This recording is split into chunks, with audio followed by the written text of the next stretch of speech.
Alright! 海洋堂アメイジング山口ハーレークイーン異世界スーサイドスクワットバージョンの紹介。海洋堂オンラインストアでの予約をすっぽり忘れていて特典ゲットできず。では開けていこう。でもまあね、特典の表情パーツなくてもそこそこ遊べるでしょう。出てこい出てこい、ハーリーンクイーンゼルト。よし、かわいいなやっぱりハーレイは。よいしょ。かわいいっすねやっぱりめちゃくちゃかわいいな。スムースグッド。よし、ではね、中身の方すべて取り出していく。はい、取り出しまして、異世界スーサイドスクワットという日本制作アニメのハーリーン・クインゼル。そのアニメの実質主人公でしたね。自分アニメ途中までしか見ていなくて、ネットフリックスで気が向いた時にちびちび見ていたんですが、いつの間にか視聴期間終わってましたね。ご覧の通り、アメコミ独自の雰囲気は控えめであり、自分には馴染みあるジャパニメーションなデザインで可愛さ大爆発。プロポーションは個人的には完璧と言えて、この頭がちょっと大きい感じがアニメまんまで再現度は高いと思いますよ。レザージャケットは光沢ある質感で見栄えがいい。惜しげもなくさらけ出されているお腹は、可動のため分割されているとはいえそこそこ自然で気にならず。腹筋の中央線、アブクラックスとおへその造形がセクシーで素晴らしい。ジャケットの後ろは原作初期を思わせるピエロの被り物のようなフードもしっかり再現。ただ、被ることは叶わぬ。破れたストッキングはハーレイが履くとエロさよりも可愛さとクールさが勝る。ジャケットとホットパンツ同様ブーツもアシンメトリー。ただ、ジャケット及びホットパンツは左が黒に対しブーツは逆で、これ原作でよく見られる配色。そんなブーツ。ピンクの差し色、いわゆる外しが引き立って統一性がアップ。頭部を見てみよう。これは最初からついている少し笑っている表情。これまたアニメを完全再現していて個人的には完璧と思いますね。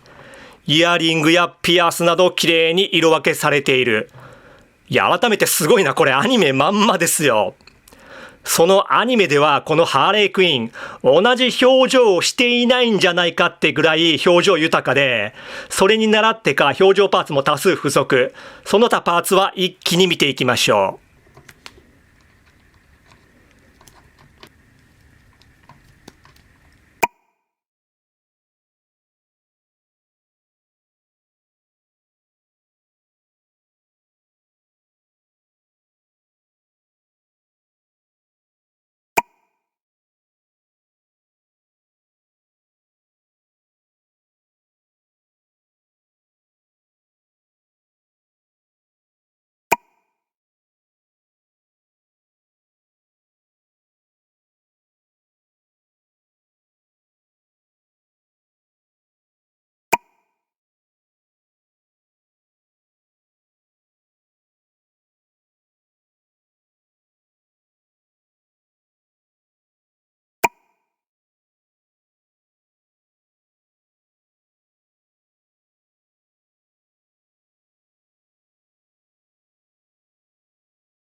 な感じでどのフェイスパーツも特徴を捉え、作中どんな場面でも再現できるほどパーツが豊富です。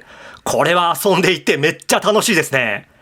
とはいえここまで来るとやはり特典パーツが欲しくなるな。可動範囲行きましょう。まあ雨山に可動範囲の説明なんて無粋でしょうけどね。まず頭部、後頭部はこのような構造になっていて、上はここまでいけてうつむき、ここまでいけてぐりぐり傾き取れますね。ツインテールの結び目で少し可動します。上半身まず肩および腕なんですけど、バタフライ機構があってここまで引き出せて、腕横へはここまででぐるりと一周できて、腕の付け根で回って肘がここまでいけて、肘自体で回転できて、手首はこのような可動ですね。リボジョイント。胴体接続箇所はお腹と腰ですね。後ろへは、そうそうそう、このフードがね、こうやって動きますね。で、こんな感じで、うつむき、ここまでいけて、上半身でぐりぐり動き、腰でもぐりぐり動きます。下半身、股関節に引き出しきっこはなし。前はここまでいけて、後ろへはここまでいけて、股割りがここまでかな。で、足の付け根で動いて、ももでも動き、膝がここまでいけて、ブーツで可動はなしですね。足首後ろはこうで、前はここまでで、傾きできて、つま先可動ありますね。付属品、まずはハンドガン。スライドにトゲのようなものが取り付けられ、グリップにはダイヤとハートの文様。トリガーガードはハート型で、重量やバランスなど、実用性度外視にデコレーションされたカスタムガン。ハーレーやジョーカーに常識は通じない。そもそも、当てる気すらあるのかわからない。ハンドガン同様のデコレーションされた原作でもハーレーのメインウェポンであるバットももちろん付属。グラサンとグラサン用の前髪。